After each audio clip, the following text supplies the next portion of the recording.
is in crunch time, they revert back to their old ways of not wanting to step on anybody's toes.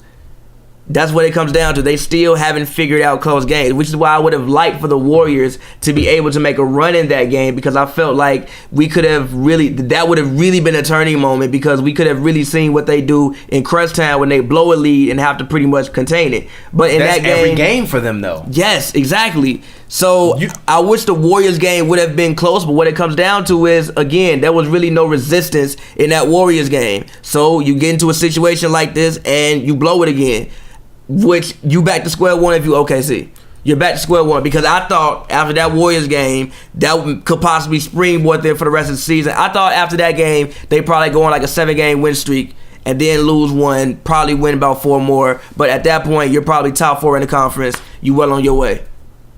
But now they back at square one. They got to pick it up against, who do they play next? Luckily, they play Dallas next. They play Dallas, but then they play the Magic, and then they also play the Timberwolves, and we'll talk about that game later. The Magic been sliding like crazy, but the Magic are still putting up a lot of points. Yeah, but OKC still has a great defense. They're still, top 6 in defense? Yeah, they still are. I mean, the only thing that favors OKC at this point in time is the fact that is the fact that none of the teams that you thought were going to be good in the West have really found their footing, right? When you look at all of the teams that are not in the playoffs, Utah 8-11, although Rudy Gobert has been hurt. He's hurt. LA still, even with LA, if Lonzo had played better in any of these 20 games, with the exception of the couple games that he had that were really great with the triple doubles, they probably would have won the majority of these games. If you've been watching Lakers games, the Lakers have not been losing. And they have really good defense. They've been losing a lot of, and they have a top 10 defense, a top 6 defense, actually. Defense is what keeps them in the games. Grizzlies, 7-11. Mike Conley's hurt, too. The Clippers. Mike Conley's hurt. Yeah, but this is before Mike Conley got hurt. Yeah, but Mike Conley been out for like 2 weeks, though. Yeah, but still, 7-11. The Clippers are 6-11. Now the Suns and the Kings and the Mavs we expect to be bad. But those other 4 teams that are sitting outside of the top 8, I thought that they would all be in the mix in terms of moving into the playoffs or potentially getting into the playoffs. I still honestly think that it's either going to be the Nuggets or the Pelicans that are going to miss the playoffs, but I'm taking the Lakers to make the playoffs. But Nuggets probably. But the only thing that favors OKC is the fact that all of the teams below them in the West have not been playing good either. So with them being 8-10, even if they wind up losing another 20 to 25 games, they'll still get into the playoffs. So that's not the issue for them. The issue is them trying to fix the chemistry that's going on. But starting at 8-10 is fucking terrible. It's bad. And the game versus the Warriors had a bad game. You say that every time, and you never give anybody credit for anything. No, that's not true. You never. I gave the Celtics credit. So you don't think the Thunder played good defense at all? I think that the Thunder offered no resistance. I think that when you have a game where Klay Thompson, Draymond Green, and Kevin Durant all have bad games, Kevin Durant didn't have a bad game. Kevin Durant did have a bad game. By Kevin Durant standards, that's a bad game. You just said that you felt like he gave into the pressure of that game. No, so if you telling me I feel like he let his emotions get the best of him, but I don't think he played a bad game. He played a bad game. If you get blown out by 20, you played a bad game. That's not exactly true. The person who played the best on the floor in that game was Steph Curry for the Warriors. Period.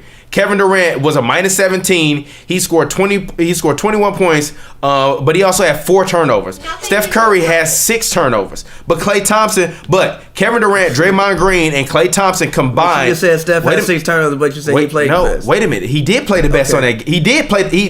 Steph Curry played the best in that game. He did. Okay. He had more assists, and he tied the rebounds with Kevin Durant. He also had a steal. If you watch that game, Kevin Durant was not playing that well. Kevin Durant hit a 3 that was good in the first quarter. He went on a streak in the first quarter where he turned the ball like 3 times in a row. He had 21 points, 8 for 17, 3 for 5 from 3, 5 rebounds, 2 assists, 4 steals. 4 turnovers, 2 steals on a bad ankle. He was fine. Steph Curry was -17. Steph was -17. KD was also -17. It was about the same. If you gonna say that KD played bad, and you can't say Steph played good. No, I'm gonna say KD played bad because I watched the game. Okay. And I saw now the plus minus and shit don't matter. No, the plus minus matters, but they tied in plus minus. So they both about the same. No, they weren't because KD in the first quarter when Golden State got the game back closer within reach, KD literally made like 3 boneheaded plays in a row, which Turn the immediate tide of that. Then in the second quarter, he gets into a rust. That whole bullshit. Like, bro, what are you doing? You just said in the first segment, I think that rust took him out of his game. Yeah. So you don't expect KD to have these type of games when he's playing with the Warriors. When he was playing with the Thunder, I would expect this type of game from KD. He hasn't had. Okay. He was not playing within himself in that game. He wasn't. Since he's been on the Warriors, he hasn't had games where he hasn't played within himself. Yes, he has. No, KD has had bad games, but he has not had games where he has not played with. Yes, he has. No, he wasn't, because even on defense, I felt like KD was getting cooked by PG and Melo. I mean, those are two very hard guys to guard. I understand that. What do you mean? But even in this game, Melo 22, PG 20. That's the thing about they weren't going off. But still, that's the thing that I think makes them so dangerous. They have two of the best scoring wings in the league. That's hard to guard, which is why I still think at some point in time they're gonna get together because of the talent they have and also the fact that their defense is good, which is encouraging. Like you said, KD, we all agree KD to be a pretty good defender right now. We all think. No, I think he's top 5 in defense right now. He's probably a top 5 defender in the NBA right now. So look, if those two guys are giving a top 5 defender in the NBA trouble, imagine what they can do to most other teams. Not even him. They gave Draymond hell too. Imagine what they can do to most other teams. You know that KD and Clay and Draymond combined in that game for 12 of 35 from the field. Yeah. That's not going to happen again. That's why I'm saying that this is slightly overrated. The defense, I will give you that, but the Warriors miss a lot of open shots, a lot of terrible turnovers by Steph Curry. You say that every time. Yes, but they do that. The Warriors had 20 turnovers. Because 20 turnovers? When you get them out of character and when you get them down, they have a tendency to do this. Going back to even the finals when they let go the 3-1 lead. Going back to even the Western Conference Finals. When you can get them down, they have a tendency to do this. Which is why I said that this is overrated. Because how many times do you think that this is going to happen? It's overrated. It's like, that's why when people they lost the entire series doing this. Huh? They lost the championship series doing this. The Warriors? Yes. Against the Cavs. The Cavs had an unreal year that year. It was magical. And Draymond Green was suspended for a game. Andrew Bogut broke his leg. So the Cavs did whatever they the last two. Andrew Bogut broke his leg and Draymond Green was suspended for a game. Don't talk to me about when they lost. The Cavs and the fucking Thunder are two different things. I'm not saying. So stop it with this bullshit. Stop it. I'm not at all saying the Thunder can beat the. Of course. So that's why I said I'm not gonna take it. I think they can, but look, the game versus the Celtics was much more of a we got something to worry about than this. But the Celtics still got to make through the Cavs. Here's my thing. Go ahead, and then we can. I don't think anybody is going to beat the Warriors, but the thing that I want to see is resistance. I want to see resistance. Like last year in the playoffs were boring to me because literally there was no resistance on either side of either conference. I just want to see resistance. I want there, when I watch a series, to have a thought, maybe they can lose. Maybe. If that happened, maybe they can lose.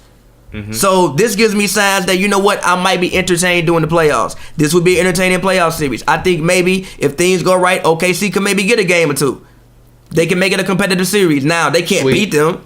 They can't beat them, but I think they can maybe get a game or two. I think Houston can maybe get a game or two.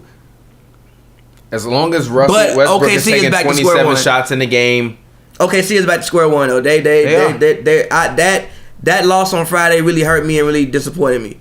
Because I thought that the Warriors game they could use as a springboard for the rest of the season, and they did not. So OKC is back to square one. I'm extremely disappointed in the Thunder.